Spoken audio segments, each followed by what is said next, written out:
Hello class के math institute में आप सबका स्वागत है। और बताइए आप सब कैसे हैं। आई होप आप सब अच्छे ही होंगे, अपने आप को अच्छे से प्रिपेयर कर रहे होंगे और अपनी तैयारी अच्छे से कर रहे होंगे, क्योंकि जिन चीज़ों को आप पढ़ेंगे, जो चीज़ पढ़ेंगे, जो भी टॉपिक आप पढ़ेंगे, जैसा भी पढ़ेंगे, चाहे वो थोड़ा हो, कम हो, ज़्यादा हो, चाहे वो छोटे टॉपिक हो या बड़े टॉपिक हो, एग्जाम में सबसे क्वेश्चन पूछे जाते हैं।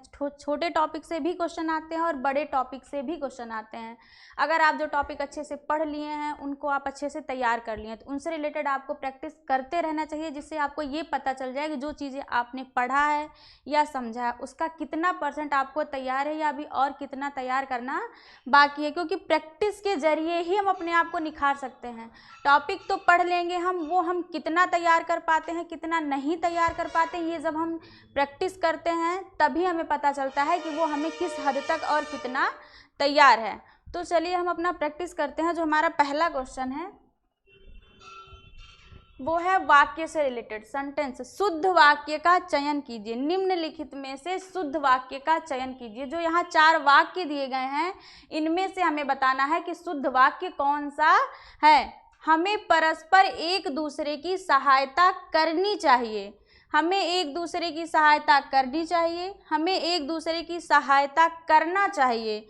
हमें एक दूसरे का सहायता करना चाहिए। लिंग संबंधित कारक वचन सेंटेंस जो यहाँ दिए गए हैं, इनमें किस प्रकार की त्रुटियां हैं। कारक से रिलेटेड लिंग हो गए या वचन हो गए, सर्वनाम, संज्ञा, जो भी इनमें त्रुटि है उन्हें हमें अलग करके जो शुद्ध है, जिसमें कोई त्रुटि नहीं है, उन्हीं वाक्यों को बताना है। तो हमें परस्पर एक दूसरे की सहायता करनी चाहिए।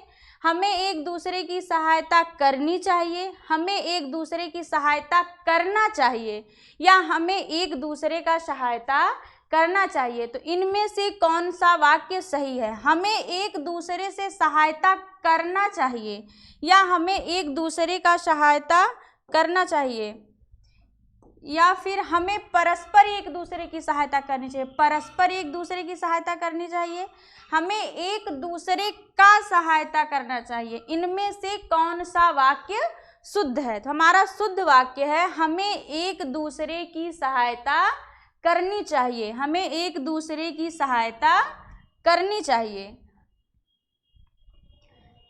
आजकल बहुत महंगाई है। आजकल बहुत महंगाई है या आज भारी महंगाई है। आजकल भारी महंगाई है या आजकल महंगाई भारी है। आजकल महंगाई बड़ा है। इन वाक्यों में से कौन सा वाक्य शुद्ध है। जिन वाक्यों का उच्चारण करने में हमें वो शुद्ध लगे, जिनमें कोई भी त्रुटि ना हो, वही शुद्ध वाक्य हो। तो आजकल बहुत महंगाई है या आजकल भारी महंगाई है या आजकल महंगाई भारी है, आजकल महंगाई बड़ा है। तो महंगाई बड़ा नहीं, आजकल बहुत महंगाई है। हमारा आंसर हो जाएगा आजकल बहुत महंगाई है। धरती सारी मर जाएगी अगर क्या निष्काम हो गई। धरती सारी मर जाएगी अगर निष्काम हो गई। तो हमें बताना है क्या चीज़ निष्काम हो जाए तो धरती सारी मर जाएगी। किस चीज़ के बिना काम होने पर सारा काम रुक जाएगा। रक्षा, क्षमा, करुणा या दया। ये है क्षमा। रक्षा, करुणा, क्षमा या दया। रक्षा, करुणा, क्षमा या दया। इनमें से कौन सा शब्द ऐसा है जो यहाँ फिल होगा, जिससे निष्काम हो जाएगी। धरती सारी मर जाएगी अगर ये चीज़ निष्काम हो गई। तो क्या हो जाएगा। रक्षा, क्षमा, करुणा या दया। तो हमारा हो जाएगा क्षमा। अगर क्षमा निष्काम हो गई, क्षमा का कोई अर्थ नहीं रह जाएगा, बिना काम की हो जाएगी, तो धरती सारी मर जाएगी। क्योंकि लोग त्रुटियां करते रहेंगे, लोग एक दूसरे को बख्शेंगे नहीं, उनका विरोध करते रहेंगे, तो धरती का वैसे ही सर्वनाश हो जाएगा। अगला क्वेश्चन है हमारा, जीवन एक रास्ता। जीवन एक रास्ता जीवन को बना देती है। जीवन का जो एक रास्ता है वो जीवन को क्या बनाता है। जीवन का एक रास्ता जीवन को क्या बनाता है। सरस बनाता है, नीरस बनाता है, मधुर बनाता है या प्रिय बनाता है। जीवन का एक रास्ता जीवन को क्या बनाता है? नीरस बनाता है। जीवन का एक रास्ता जीवन को नीरस बनाता है, क्योंकि अगर हम अनेक रास्तों पर जाएंगे नहीं, कठिनाइयों से या जिन चीज़ों से हम लड़ेंगे जूझेंगे नहीं, तो हमें सारी चीज़ों का पता नहीं चलेगा। जिंदगी को जीने के लिए सरसता और सरस अनेक रास्तों पर हमें चलते रहना चाहिए। तो जीवन की एक रास्ता जीवन को नीरस बना देती है। खजुराहो मंदिर वास्तुकला की नगर शैली के उदाहरण हैं। किसके उदाहरण हैं? खजुराहो मंदिर वास्तुकला की नगर शैली के किसके उदाहरण हैं? जीवंत के, उत्कृष्ट के, श्रेष्ठ के या अनुपम के? खजुराहो मंदिर वास्तुकला की नगर शैली के किसके उदाहरण हैं? जीवंत के, उत्कृष्ट के, श्रेष्ठ के या अनुपम के? तो किसके उदाहरण हैं? खजुराहो मंदिर वास्तुकला की नगर शैली के जीवंत उदाहरण हैं। नगर शैली के जीवंत उदाहरण हैं। शुद्ध वाक्य का चयन कीजिए। जो यहाँ 4 वाक्य दिए गए हैं उनमें से हमें बताना है कि शुद्ध वाक्य कौन सा है। शुद्ध वाक्य कौन सा है? भारत में अनेकों जातियां हैं, या भारत में अनेक जातियां हैं, या भारत में अनेकों जाति हैं।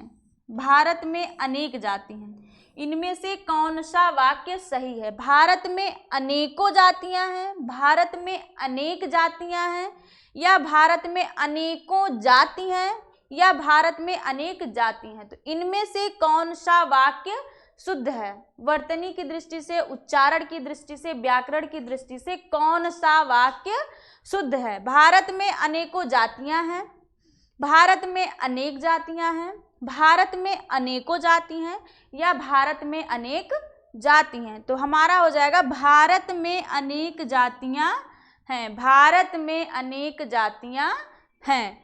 अगला क्वेश्चन है हमारा, बुंदेली हिंदी की एक बोली है। बुंदेली हिंदी की एक बोली है, तो पवारी और राठौरी क्या है? अगर बुंदेली हिंदी की एक बोली है तो पवारी और राठौरी क्या है? बुंदेली हिंदी की एक बोली है तो पवारी और राठौरी क्या हो जाएगी? वो उपभाषा होगी या अपभाषा होगी, या फिर भाषा है या उपबोली है। बुंदेली हिंदी की अगर एक बोली है तो पवारी और राठौरी उसकी उपबोली है। पवारी और राठौरी उसकी उपबोली है, क्योंकि बोली बुंदेली है तो पवारी और राठौरी उपबोली होगी। हिंदी किस परिवार की भाषा है? जो हिंदी है वो किस परिवार की भाषा है? हिंदी किस परिवार की भाषा है?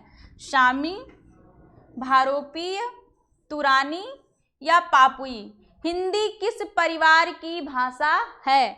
सामी परिवार की, भारोपीय परिवार की, तुरानी परिवार की या पापुई की? तो हिंदी किस परिवार की भाषा है? भारोपीय। हिंदी भारोपीय परिवार की भाषा है। हिंदी भारोपीय परिवार की भाषा है। प्राकृत भाषा से आशय है। जो हमारी प्राकृत भाषा है उसका आशय किससे है? प्रकृति द्वारा प्रदत्त भाषा से। प्रकृति द्वारा प्रदत्त भाषा से है, या अशुद्ध भाषा से है, या संस्कृत से पूर्व की भाषा।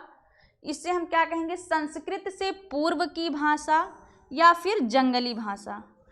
प्राकृत भाषा से हमें क्या आशय है? मतलब प्राकृत भाषा क्या है? प्रकृति द्वारा प्रदत्त भाषा है, या अशुद्ध भाषा है, या संस्कृत से पूर्व की भाषा है, या फिर जंगली भाषा है।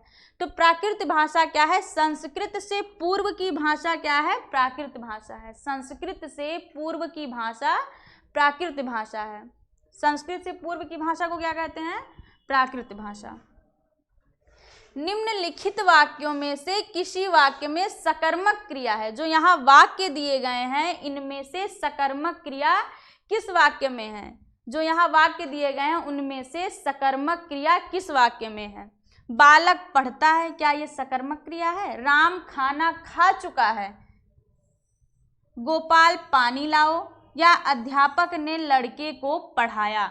सकर्मक क्रिया कौन सी है? बालक पढ़ता है, राम खाना खा चुका है, या गोपाल पानी लाओ, अध्यापक ने लड़के को पढ़ाया। तो इनमें से सकर्मक क्रिया किस वाक्य में है?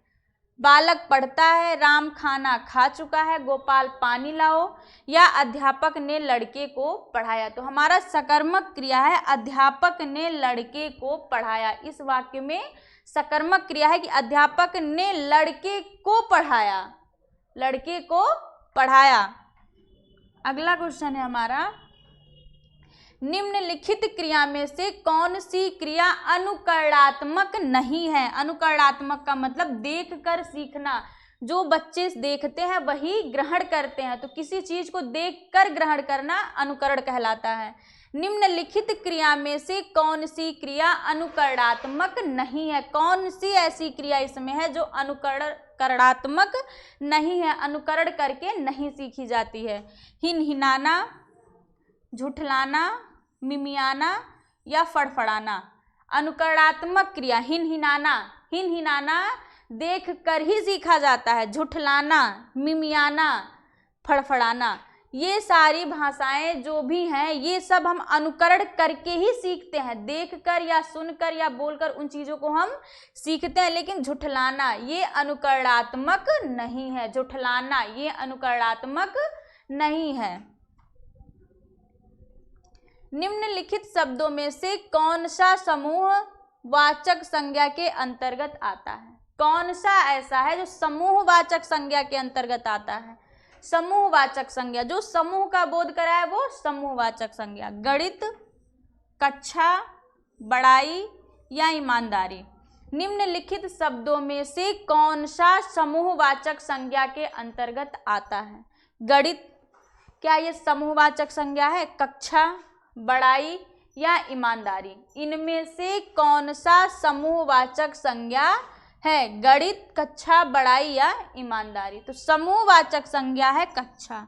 कक्षा क्या है, समूहवाचक संज्ञा। कक्षा क्या है, समूहवाचक संज्ञा, जिससे समूह का बोध हो वो समूहवाचक संज्ञा है।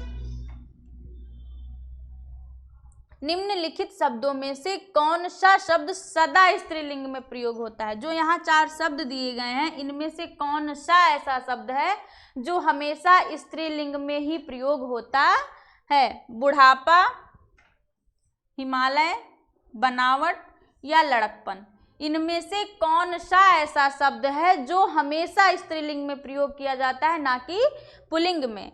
तो कौन सा है, बुढ़ापा, हिमालय, बनावट या लड़कपन।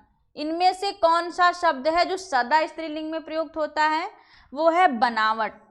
बनावट शब्द जो है वो सदा स्त्रीलिंग में ही प्रयोग किया जाता है। अगला क्वेश्चन है हमारा, निम्नलिखित शब्दों में से कौन सा शब्द पुल्लिंग है। इनमें से कौन सा शब्द पुल्लिंग है। जो यहाँ 4 शब्द दिए गए हैं हमें बताना है इनमें से कौन सा शब्द पुल्लिंग का शब्द है। दया, घटना, जड़ता या बुढ़ापा, इनमें से कौन सा शब्द पुल्लिंग है। दया, दया लोगों पर की जाती है या दया हमें आती है, तो दया कौन सा है, स्त्रीलिंग है। घटना हो या दुर्घटना हो जाती है या होती है, ये भी स्त्रीलिंग है। जड़ता, ये भी स्त्रीलिंग है। तो पुल्लिंग शब्द हमारा कौन सा है, बुढ़ापा। बुढ़ापा जो है वो आता है, बुढ़ापा आता है, तो बुढ़ापा क्या है, पुल्लिंग है। अगला क्वेश्चन है हमारा, निम्नलिखित शब्दों में से कौन सा शब्द स्त्रीलिंग है। जो यहाँ 4 शब्द दिए गए हैं इनमें से कौन सा शब्द स्त्रीलिंग है। नगर, ऋतु, सोमवार या चैत्र, इनमें से कौन सा शब्द ऐसा है जो स्त्रीलिंग है। नगर, ऋतु, सोमवार या चैत्र, कौन सा शब्द स्त्रीलिंग में प्रयोग हुआ है, कौन सा शब्द है। नगर है, ऋतु है, सोमवार है या चैत्र है। तो स्त्रीलिंग में प्रयुक्त हुआ है वो है ऋतु। ऋतु शब्द जो है वो स्त्रीलिंग का शब्द है। ऋतु जो है वो स्त्रीलिंग का शब्द है, क्योंकि मौसम जो है वो स्त्रीलिंग के हैं। गौ का बहुवचन होगा। जो यहाँ गौ शब्द आया है इसका बहुवचन क्या होगा। गौवे, गौ या गौवे या गौ, इनमें से गौ का बहुवचन क्या होगा। गौवे होगा, गौवो होगा या गौवे होगा या गौवे होगा, इनमें से बहुवचन क्या होगा, गौ का। तो गौ का बहुवचन हो जाएगा गौवे, गौ का बहुवचन हो जाएगा गौवे। अगला क्वेश्चन है हमारा, श्रीमती, श्रीमती का बहुवचन क्या होगा? श्रीमती का बहुवचन क्या होगा? श्रीमतिन, श्रीमतिये, श्रीमतीय या श्रीमतियाँ? श्रीमती का बहुवचन क्या होगा? इन चारों में से श्रीमती का बहुवचन कौन सा है? श्रीमतिनी, श्रीमतिये, श्रीमती या श्रीमतियाँ? तो श्रीमती का बहुवचन हो जाएगा श्रीमतियाँ। श्रीमती का बहुवचन होगा श्रीमतियाँ। श्रीमती का बहुवचन होगा श्रीमतियाँ। खूंटी, खूंटी शब्द का बहुवचन क्या होगा? खूंटी का बहुवचन क्या होगा? खूंटियाँ, खूंटियों, खूंटिया या खूंटियों? इनमें से खूंटी शब्द का बहुवचन कौन सा है? खूंटियाँ, खूंटियों, खूंटिया या खूंटियों? तो इनमें से खूंटी का बहुवचन कौन सा है? खूंटियाँ। खूंटियाँ क्या है? खूंटी का बहुवचन हो जाएगा खूंटियाँ। स्पर्श, स्पर्श व्यंजनों की संख्या कितनी है? जो हमारे स्पर्श व्यंजन है उनकी संख्या कितनी है? वर्णमाला में जितने भी वर्गीय व्यंजन है वो सारे स्पर्श व्यंजन कहलाते हैं। वर्गीय व्यंजन कितने हैं? 25, 30, 35 या 40। स्पर्श व्यंजन वर्गीय व्यंजन दोनों एक ही होते हैं। जितने भी हमारे वर्गीय व्यंजन है वो सारे स्पर्श व्यंजन कहलाते हैं। तो स्पर्श व्यंजन की संख्या कितनी है? 25, 30, 35 या 40। तो हमारे स्पर्श व्यंजन की संख्या है 25। स्पर्श व्यंजन हमारे कितने हैं? 25। स्पर्श व्यंजन हमारे कितने हैं? 25।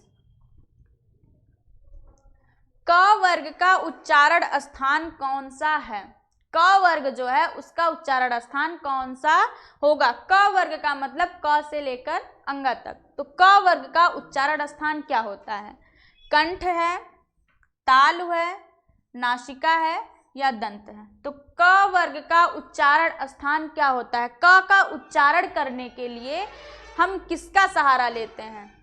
क का उच्चारण करने के लिए हम किसका सहारा लेते हैं? कंठ का, तालु का, नासिका का या दंत का? तो क वर्ग का उच्चारण स्थान होता है कंठ। क वर्ग का उच्चारण स्थान होता है कंठ, क्योंकि जब हम क बोलते हैं तो आवाज उच्चारण करने के लिए कंठ का सहारा लेते हैं। तो क वर्ग का उच्चारण स्थान होता है कंठ।